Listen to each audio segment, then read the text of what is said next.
Արմավիրի Արարատի մարզերում կարկուտի վնասները կգույքագրվեն, մարզպետարաններն ու գյուղական համայնքներն աշխատում են այդ ուղղությամբ։ Կհասկանանք ինչպես կարող ենք ուրեմն փորձենք, որպեսզի աջակցենք մեր քաղաքացիներին, որպեսզի մեր գյուղատնտեսության կայուն զարգացման տեմպը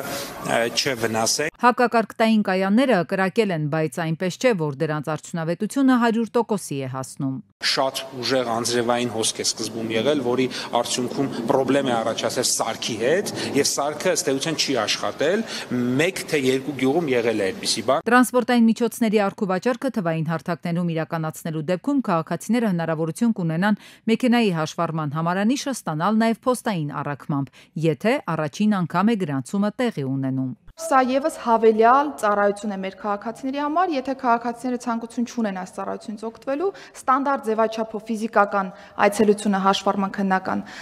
ստորաբաժանումներ բնականաբար պահպանվում է։ Եթե անձը տեսական գործնական քննությունից ստանում է բացասական գնահատական, ապա նա միայն 1 շաբաթ հետո ունի վերահանձնման հնարավորություն։ Ներքին գործերի նախարարությունը ստացել է դիմումներ եւ քաղաքացիները առաջարկել են որոշակի գումարի դիմաց վերահանձնել քննությունը, անգամ հաջորդ օրը։ Նախարարությունն առաջարկում է, եթե անձը հաջորդ օրն է ուզում վերահանձնել քննությունը, ապա հավելյալ 45,000 դրամ կվճարի, եթե երրորդ օրը, ապա 30,000 դրամ։ Սա հավելյալ հնարավորություն է մեր քաղաքացիների համար, այսինքն ստանդարտ սպասելաժամանակը, որը 7 օր անց վերահանձնում է, սա պահպանում ենք։ Եթե անձը ցանկություն ունի եւ ունի հնարավորություն հավելյալ վճարի դիմաց ստանալու հավելյալ ծառայություն, ապա այս դեպքում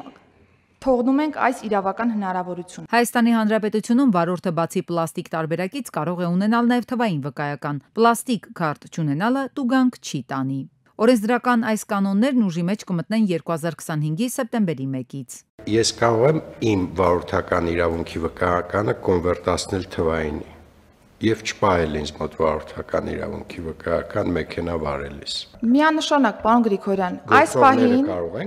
այս պահին դուք ունեք գործող վարորդական վկայական, կարող եք դիմել ստանալ նաև թվային վարորդական վկայականը եւ Հայաստանի Հանրապետության տարածքում երթևեկության շրջանակներում թվային վարորդական վկայականի գոյությունը այլևս բավարար կլինի երթևեկության մեջ իրավաչափ մտնելու համար։ Հայաստանում կսահմանվի պատասխանատվություն վարժական հավաքներից խուսափելու համար։ Տուգանք է սահմանված աշխատավարձի առավելագույնը 20-պատիկի չափով կամ ազատազրկում 2 ամսից մինչև 3 տարի ժամկետով։ Եթե վարժական հավաքներից խուսափեն իրենց մարմնական վնասվածք պատճառելու կամ հիվանդության սիմուլյացիայի պատճառով, փաստաթուղթ կեղծելու կամ խաբեության այլ ճանապարհով կպատժվեն 2-ից 5 տարի ազատազրկմամբ։